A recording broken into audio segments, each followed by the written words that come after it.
Hello friends, आज की class में देखेंगे डीएलएड द्वितीय सेमेस्टर हिंदी विषय के 2021 का प्रीवियस ईयर पेपर सॉल्यूशन। आइए स्टार्ट करते हैं। आगे चलते हैं। वस्तुनिष्ठ प्रश्न है। प्रश्न एक है, उच्चारण शिक्षण की उपयुक्त स्तर है। विकल्प अ है प्राथमिक स्तर, विकल्प ब है माध्यमिक स्तर, विकल्प स है स्नातक स्तर, विकल्प द है उपयुक्त तीनों। राइट आंसर अ है प्राथमिक स्तर। प्राथमिक स्तर पर बच्चों की भाषा सिखाने की क्षमता सबसे अधिक होती है। इस स्तर पर सही उच्चारण सिखाने से भाषा में शुद्धता और प्रवाह की नींव मजबूत होती है, जो आगे के भाषाई विकास में सहायक होती हैं। प्रश्न दो है, गोदान उपन्यास के लेखक हैं। विकल्प अ है जयशंकर प्रसाद, विकल्प ब है सूर्यकांत त्रिपाठी निराला, विकल्प स है मुंशी प्रेमचंद, विकल्प द है महादेवी वर्मा। राइट आंसर सा है मुंशी प्रेमचंद्र।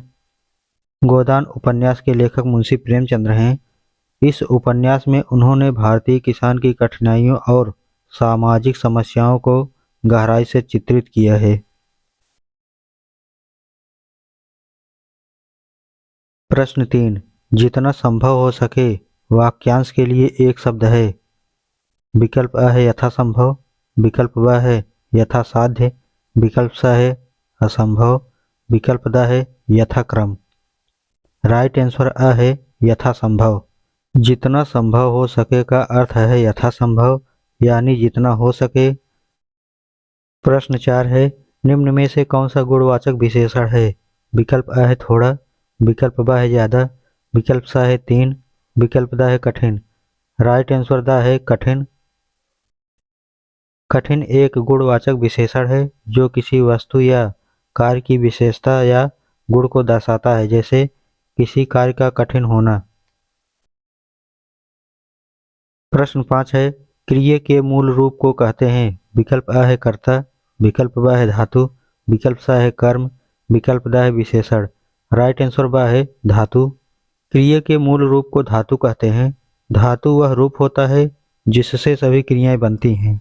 अति लघुत्तरीय प्रश्न। प्रश्न 6 है, उपसर्ग किसे कहते हैं। उत्तर है उपसर्ग हेडिंग। जो अविकारी शब्द किसी सार्थक शब्द से पहले जुड़कर उनके अर्थ में परिवर्तन कर दें, उसे उपसर्ग कहते हैं। प्रश्न 7, जातिवाचक संज्ञा किसे कहते हैं, परिभाषित कीजिए। उत्तर है जातिवाचक संज्ञा जिस शब्दों से एक प्रकार की अनेक वस्तुओं, प्राणियों या व्यक्तियों का बोध होता है, उसे जातिवाचक संज्ञा कहते हैं, जैसे बल्ब, सड़क, फूल, पक्षी आदि। उपयुक्त शब्दों में एक प्रकार के अनेक शब्दों का बोध होता है। इसके अंतर्गत व्यवसाय, पारिवारिक संबंध आदि आते हैं, जैसे अध्यापक, मंत्री, माता पिता, भाई बहन आदि। प्रश्न 8 है, कर्म के आधार पर क्रिया के कितने भेद होते हैं। उत्तर है कर्म के आधार पर क्रिया के भेद। कर्म के आधार पर क्रिया के निम्नलिखित भेद हैं। पहला है सकर्मक क्रिया। जिस क्रिया के लिए कर्म की आवश्यकता होती है उसे सकर्मक क्रिया कहते हैं। ऐसी क्रियाओं का प्रभाव कार्य पर पड़ता है, जैसे ज्योति किताब पढ़ती है, ज्योति क्या पढ़ती है। दूसरा है अकर्मक क्रिया। जिन क्रियाओं के सार्थक कर्म की अपेक्षा न हो उसे अकर्मक क्रिया कहते हैं, जैसे शुभम हंसता है, पूनम रोती है। यहाँ हंसना और रोना अकर्मक क्रिया है। प्रश्न 9 है, मौखिक व लिखित अभिव्यक्ति को अपने शब्दों में परिभाषित कीजिए। उत्तर है मौखिक अभिव्यक्ति हेडिंग है। जब व्यक्ति अपने विचारों, भावनाओं और जानकारी को शब्दों के माध्यम से बोलकर व्यक्त करता है तो उसे मौखिक अभिव्यक्ति कहते हैं। उदाहरण बातचीत, भाषण, प्रश्नोत्तर आदि। लिखित अभिव्यक्ति हेडिंग है। जब व्यक्ति अपने विचारों, भावनाओं और जानकारी को लिखकर व्यक्त करता है तो उसे लिखित अभिव्यक्ति कहते हैं। उदाहरण पत्र, निबंध, लेख आदि। प्रश्न 10 है, सर्वनाम किसे कहते हैं। उत्तर है हेडिंग है सर्वनाम। सर्वनाम शब्द दो शब्दों के योग से बना है। पहला है सर्व और दूसरा है नाम। इसका अर्थ होता है सभी का नाम, अर्थात जो शब्द किसी संज्ञा के बदले प्रयुक्त होता है उसे सर्वनाम कहते हैं, जैसे वह, वे, आप, मैं, हम, ये, तुम आदि। प्रश्न 11 है, काल के प्रमुख रूप से कितने भेद हैं? उत्तर है, काल के प्रमुख रूप से 3 भेद होते हैं। पहला है वर्तमान काल, जो समय अभी चल रहा है वर्तमान काल है। दूसरा है भूतकाल, जो समय बीत चुका है उसे भूतकाल कहते हैं। तीसरा है भविष्यकाल, जो समय आने वाला है उसे भविष्यकाल कहते हैं। लघु उत्तरी प्रश्न प्रश्न 12 है, कहानी शिक्षण की उपयोगिता पर प्रकाश डालिए। उत्तर है, कहानी शिक्षण की उपयोगिता। कहानी शिक्षण के महत्व को इन शब्दों में व्यक्त किया जा सकता है। पहला है, कहानी शिक्षण से ज्ञान की वृद्धि होती है। दूसरा है, कहानी शिक्षण द्वारा विद्यार्थियों का सर्वांगीण विकास होता है। तीसरा है, कहानी अभिव्यक्ति, सृजनात्मक तथा अर्थ ग्रहण का विकास करती है। चौथा है, कहानी मनोरंजन का एक साफ सुथरा साधन है। पांचवा है, कहानियाँ विद्यार्थियों को गद्य पढ़ने के लिए उत्साहित करती है। छठवां है, कहानियाँ विद्यार्थियों की कल्पना शक्ति का विकास करती है। प्रश्न 13 है, पाठ्य वस्तु की समझ विकसित करने में मौन वाचन की उपयोगिता स्पष्ट कीजिए। उत्तर है, मौन वाचन की उपयोगिता। हेडिंग है, मौन वाचन पाठ्य वस्तु की समझ विकसित करने में अत्यंत सहायक है।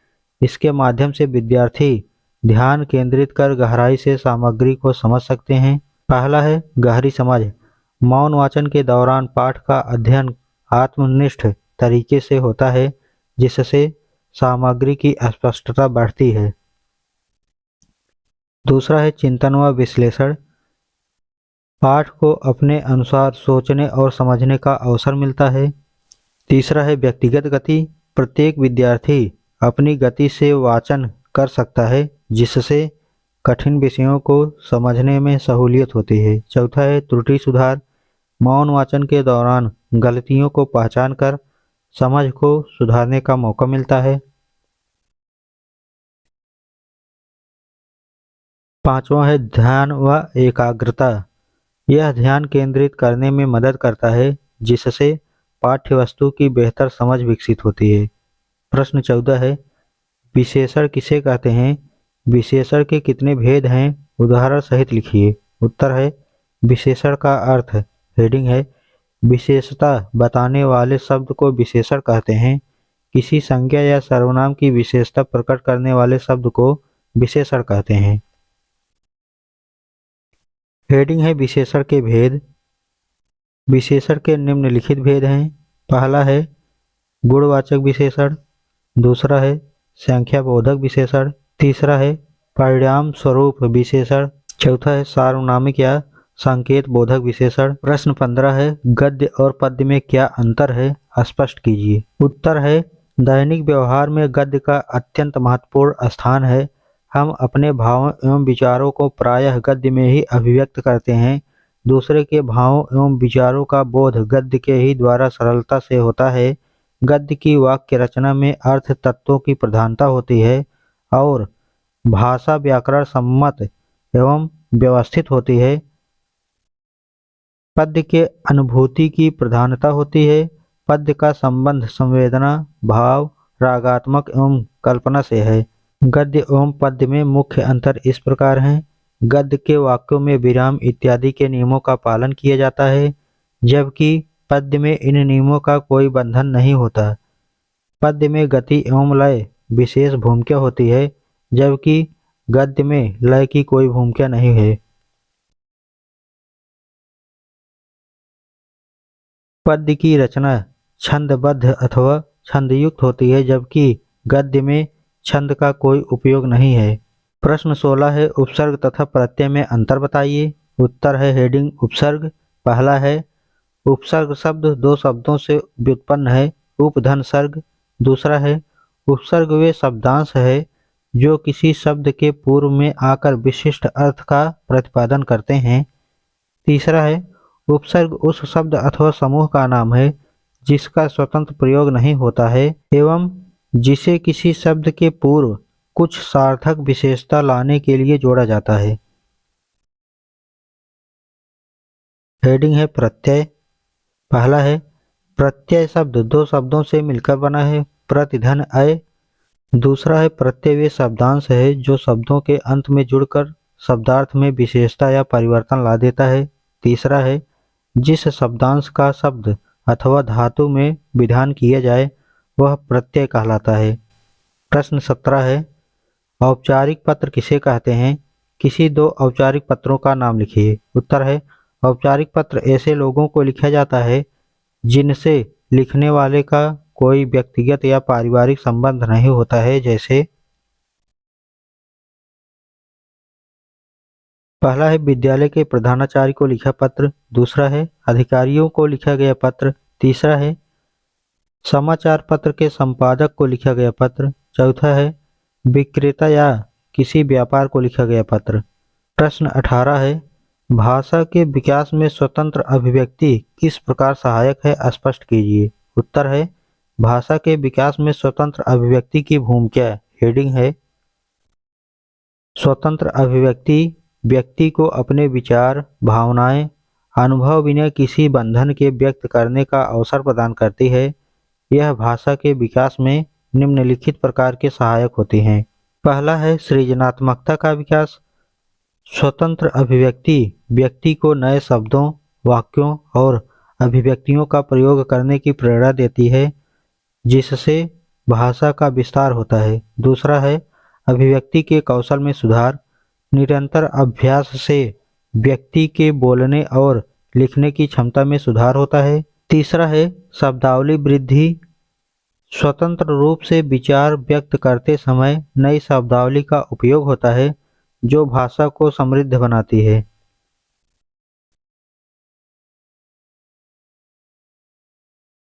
चौथा है संवाद कौशल का विकास। विचारों को स्पष्ट और प्रभावी ढंग से प्रस्तुत करना सिखाती है जिससे बेहतर संवाद कौशल विकसित होते हैं। पांचवा है रचनात्मक लेखन और विचारधारा का विकास। लेखन और विचार प्रस्तुत करते समय भाषा में नवीनता और विविधता आती है। ये था हिंदी विषय 2021 का पेपर सॉल्यूशन। वीडियो कैसा लगा बताइएगा, दोस्तों के साथ शेयर करिएगा।